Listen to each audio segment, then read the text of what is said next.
She walked onto the plane wearing a faded sweater, simple shoes, and carrying an old canvas bag.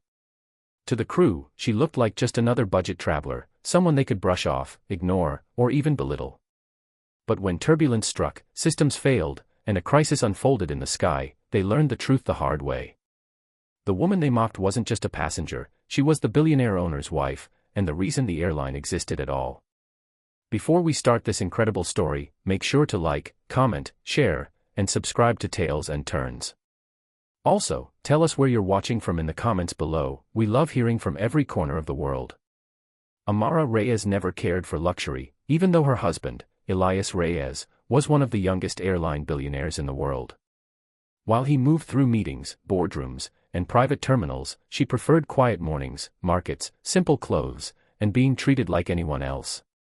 That's why, on a rainy Thursday morning, she booked an ordinary commercial flight on her husband's airline without telling him, or anyone else. She wanted to see how everyday passengers were treated.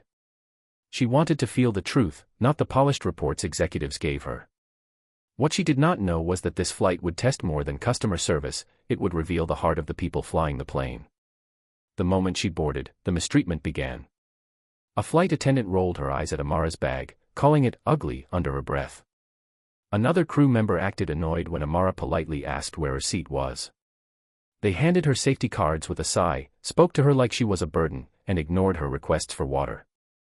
Passengers nearby noticed, whispering uncomfortably, but no one said a word. Amara kept calm, taking notes quietly, reminding herself she came here for truth, even if the truth stung more than she expected. As the flight took off, heavy clouds gathered around the plane. Rain streaked the windows, and the crew barely hid their irritation when Amara asked for a blanket. She didn't argue. She simply watched, quietly, observing the crew's attitudes toward other passengers as well. A mother with 2 children struggled, and the crew brushed past her. An older man needed help with his medication, but the staff seemed more concerned with chatting near the galley. Amara's heart sank. These were not the values her husband built the airline on. But the storm outside, and the storm inside, was only beginning. Midway through the flight, the plane shuddered violently. Oxygen masks dropped. Lights flickered. A shock wave of panic swept through the cabin. The crew froze, unsure what to do, whispering frantically among themselves instead of directing passengers. One shouted at passengers to stay quiet, another dropped a tray and ran to the back.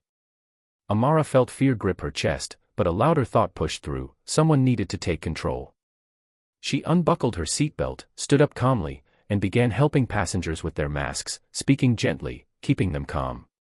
The crew stared at her in disbelief. This simple woman in a sweater was doing the job they were trained for. Then the captain's voice cracked through the speakers, strained with fear. We have a hydraulic failure.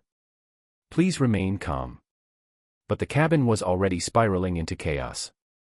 A child screamed, an elderly woman sobbed, and a man fainted. Without hesitation, Amara moved with purpose, helping, reassuring, guiding passengers with the kind of quiet strength that made people trust her instantly.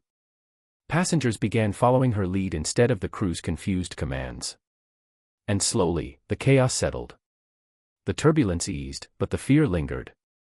The captain called the flight attendants to the cockpit, needing help relaying instructions, but most of them were too shaken to respond clearly. Amara stepped forward again. "Tell me what you need. I can help." The crew resisted at first, but the captain, hearing her steady voice, agreed. She relayed his instructions to the cabin with clarity and authority, calming everyone. The passengers listened, because she cared, and they felt it. When the plane finally landed safely, thanks to the captain's skill and Amara's unexpected leadership, the entire cabin erupted into applause. Passengers thanked her, hugging her, calling her a hero. The crew, embarrassed and pale-faced, avoided eye contact. They still didn't know who she really was. That revelation came only minutes later, when the terminal doors opened and Elias Reyes himself rushed inside, panic in his eyes, until he saw her. "Amara," he gasped, pulling her into his arms. The crew froze. Their billionaire CEO was embracing the simple woman they had insulted and ignored. "I heard about the emergency landing," he said breathlessly. "Are you all right? They told me a passenger helped calm the cabin. I should have known it was you." The crew members' faces drained of color as the truth crashed over them like a wave. Amara explained everything, not angrily, not to shame them, but truthfully. How they treated passengers. How they froze during crisis. How they forgot compassion. Elias listened with a heavy heart as the crew trembled, realizing how deeply they had failed. He didn't fire them on the spot. Instead, he ordered mandatory retraining, full evaluations, and a complete overhaul of the flight's leadership. No one, he said firmly, should ever treat a passenger the way you treated my wife, or anyone else. The story spread across the aviation world within days. But the greatest transformation happened inside the crew themselves. They apologized to Amara personally, not because she was the owner's wife, but because they understood what they had lost sight of: kindness, humility, humanity. And Amara, with her simple smile, forgave them. Elias later told her that her courage changed more than a single flight, it changed the entire airline.